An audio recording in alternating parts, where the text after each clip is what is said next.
Hello, welcome back again. This is Ron Dittmars talking to you from the recording studio in Brooklyn, New York, with another series of the daily portion of German. And this time we're going to take a look at a story of Hermann Hesse. He was born in 1877 and was the son of scholarly and profoundly religious parents, both of whom had been missionaries in India. He moved to Switzerland to become a citizen there in 1923. And in 1946, he won the Nobel Prize for Literature.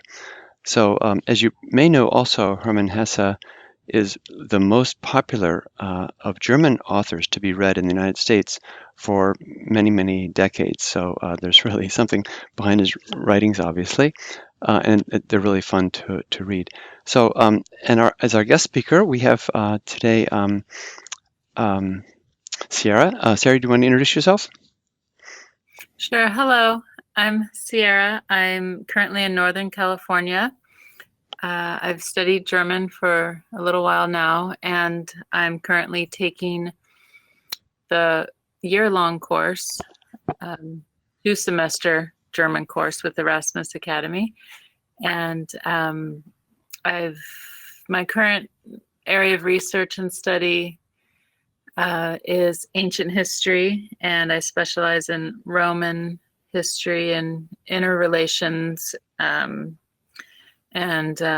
trade, international trade between Rome and India, and also Egypt. Great. And have you studied other languages? I have, yes. Actually, I've studied French and Latin and German, and probably the most in depth. And then I've taken some classes and worked conversationally with Italian, Spanish, Arabic, and Hindi. Yeah. It's quite. I enjoy languages. Sounds like it. Great. Okay, so as you know, our procedure is what we followed before. I'm going to read just one sentence or part of a sentence out loud in German, and then Sierra will repeat after me. And please repeat with her to get a sense of the flow and the sound of the language and the pronunciation, obviously. And then I'm going to ask her specific questions about the structure of the sentence. And as I do so, please ask in your own mind think about what the answers would be. And then we'll move to a very literal translation. So in that way, everyone who's listening, you all who are listening, will be able to step by step develop and understand and build up the meaning of the sentence and see how it works. So this is a story entitled Augustus. And so you all ready? Sierra, we're going to read out loud, and then please, as I said, read with her and try to answer the questions together. Okay, here we go. Let's see if you can read this. See my mark here. Can you see the orange mark on the page? Yes. Okay, great. In der Mostaker Straße wohnte eine junge Frau. Everybody? In der Mostaker Straße wohnte eine junge Frau. Die hatte durch ein Unglück bald nach der Hochzeit ihren Mann verloren. Die hatte durch ein Unglück bald nach der Hochzeit ihren Mann verloren. Okay, let's go up to there first. So in this first sentence, up to the comma, where's your verb? Wohnte. Wohnte, good. When we analyze sentences, we always at least try to identify in this order these elements. First of all, the verb form, and then we always say like he lived or they lived to indicate whether it's plural, whether we're looking for a plural subject or a singular subject, and then the subject itself to identify, and third, if there is one, a direct object. So once you have that, you have the core sentence upon everything else in the sentence is built. Okay, so where's the subject in that first line? Eine junge Frau. Good. Okay. So and then the verb is reversed with the subject because of the prepositional phrase that starts the sentence. You want to just translate that first line? Sure. In Mostaker Straße lived a young woman. Great. And then D, what does D refer back to in the next line? Back to the Frau, eine junge Frau. Yeah, so this is a relative pronoun, and I'll just indicate it this way, which always has to agree in gender and number with its antecedent. So, and instead of saying the, we say obviously who had, and up then in this sentence, where's the verb complex? And by saying verb complex, I mean sometimes the verbs have two parts. So where is that? Hatte verloren. What does that mean? She had lost. Yeah, that's right. She had lost. Had lost. Let's see. Okay, so who had lost? And then where's the direct object? Ihren Mann. Good, all the way down here. And remember, in no prepositional phrase can you find any one of those three elements. So ihren Mann is the direct object. So she had lost her husband would be the core sentence by itself. And then this is sort of additional information through a misfortune soon after the wedding. Hochzeit is the wedding, the high time. You want to just translate up to that comma, please, Sierra? Sure. From the beginning? Who had lost? I mean, start from the very beginning. In der. Okay, sure.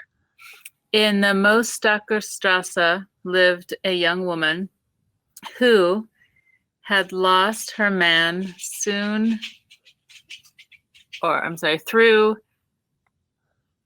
through a misfortune soon after her wedding. Wedding, right. Lost her man, but man always means husband too. Okay, and going on.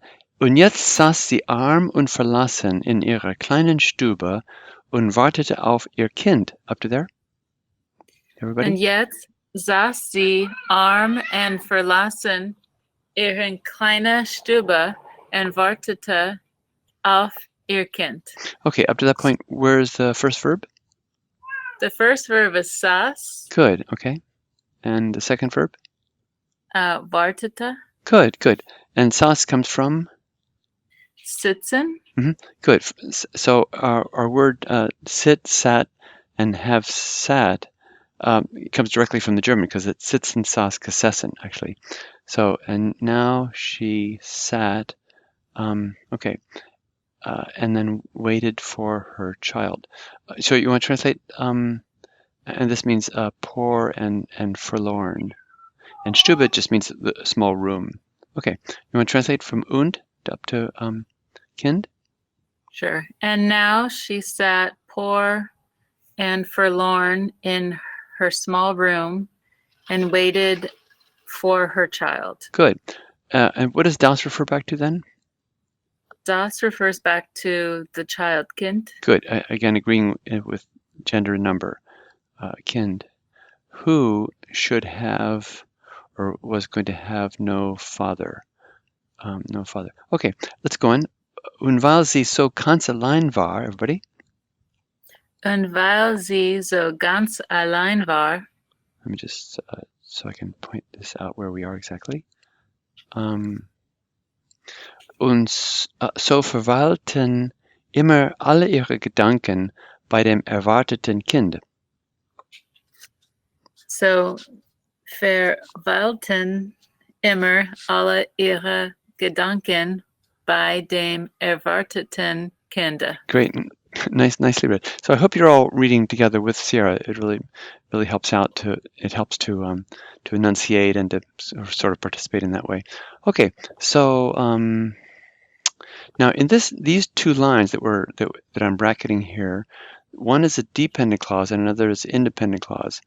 An independent clause will have a period at the end of the sentence, and dependent clauses in German are normally introduced by a subordinate conjunction like weil, because, and then the verb comes at the end. Those are telltale signs of a dependent or relative clause, so-called. So where's the verb of the main clause? The main clause, verweilten. Good, yeah, so, that's right. So they dwelled. They dwelled. They dwelled or they tarried. We have it here verweilen is to spend time or okay. So let's see. You want to translate that first line up to the comma? Sure. And because she was so entirely alone. Now where's the subject of this next after this comma here, Sierra, up to Kind? Ihre Gedanken. Good. And you could include this adjective if you wanted to, Alle too. Okay. but Gedanken is Gedanken. technically Yeah. the subject, and these are just adjectives. So all her thoughts dwelled, and then where did they dwell, or where did they tile? Where did they tarry? Sorry. On her awaited child. Yeah, on her awaited child. This e here is what we call a stylistic e. It doesn't have to be there, but Germans sometimes would like to put a e at the end of a word in the dative case, just for a smoother lilt. So let's see. So start here again, and because she was up, and go to the comma here. Okay. And because she was so entirely alone, all her thoughts always dwelled on her awaited child. Good, nicely done. And going on. Und es gab nichts Schönes und Herrliches und Beneidenswertes. Everybody? Und es gab nichts Schönes und Herrliches und Beneidenswertes, dass sie nicht für dieses Kind ausgedacht und gewünscht und geträumt hätte. dass sie nicht für dieses Kind ausgedacht und gewünscht und geträumt hatte. A lot of words, a lot of vocabulary here. So, so gab is from geben, and es gab means can either mean singular or plural. There was or there were. So you could probably say probably, and there was nothing beautiful or wonderful or glorious. And this is wert means worthy. Beneid means to envy. So worthy of enviable or worthy of envy. That sie nicht für dieses Kind ausgedacht. So let's see. Where's the verb complex after this comma?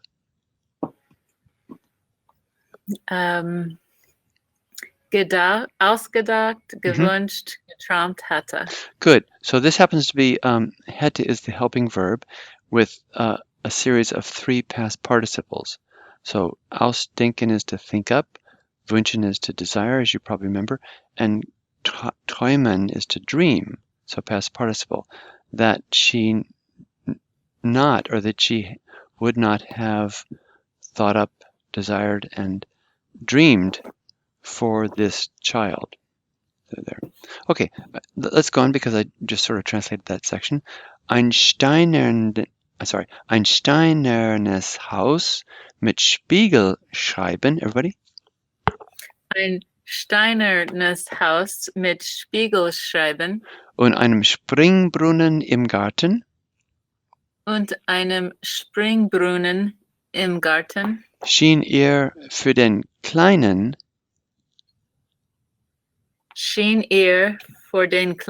gerade gut genug. Gerade gut genug. Okay, let's go up to there. Let's see now. Where's the main verb in that sentence, Sierra? Schien. Good, schien. And that comes from what verb? Scheinen? Scheinen. Yeah, it means to appear. And it comes from our word to shine, comes from that word too. It's something that shines and is appearing. So in all these things, since even though so this is the verb here, and then it just has with these things. So the verb is singular. I was thinking that it was a series of subjects. I mean that's the main subject, because sometimes you have several subjects linked together that are taken collectively, and the verb form happens to be singular in that case. So a house of stone with reflective glass, and a spring and a a spring fountain in the garden. You can probably figure that out. Appeared. Now, what case is this IHR? That would be dative. So you have to just figure out who this appeared to, and so how would you translate that?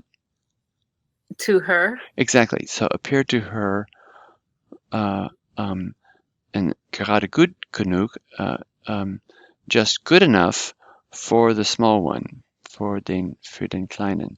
And what case does für always take? Accusative. Great. Okay. And let's go on. Und was seine Zukunft anging. Und was seine Zukunft anging. And that idiom means as far as his future was concerned.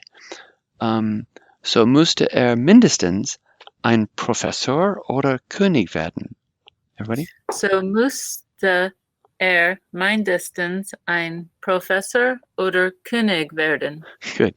So what his future was concerned about, thus, I mean, as far as his future was concerned, and where's the verb complex in that last line and a half?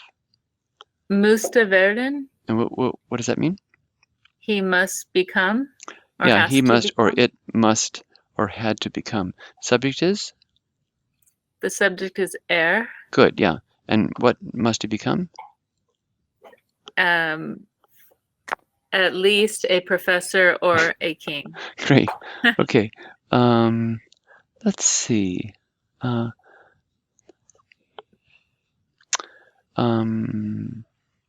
Would you just translate slowly from here, just so we can piece this together? This is fairly complex writing, but I hope you all have had a chance to feel to feel and to see how the sentences are constructed. From here down to the end, just Sure. slowly, so we can follow you. Okay. And because she was so entirely alone, her thoughts always tarried by the awaited child, and there was nothing beautiful and glorious and enviable that she would not have thought up, desired, and dreamed for this child. Great. A stone house with a reflecting glass and a spring fountain in the garden seemed to her good enough for the little one. And as far as his future was concerned, he had to become at least a professor or king. Great. Okay. Thanks so much for tuning in. And this was a little bit longer session this time, but we'll see how it moves, how it progresses in the next session. So thanks for tuning in, and talk to you later. Thanks. Bye-bye.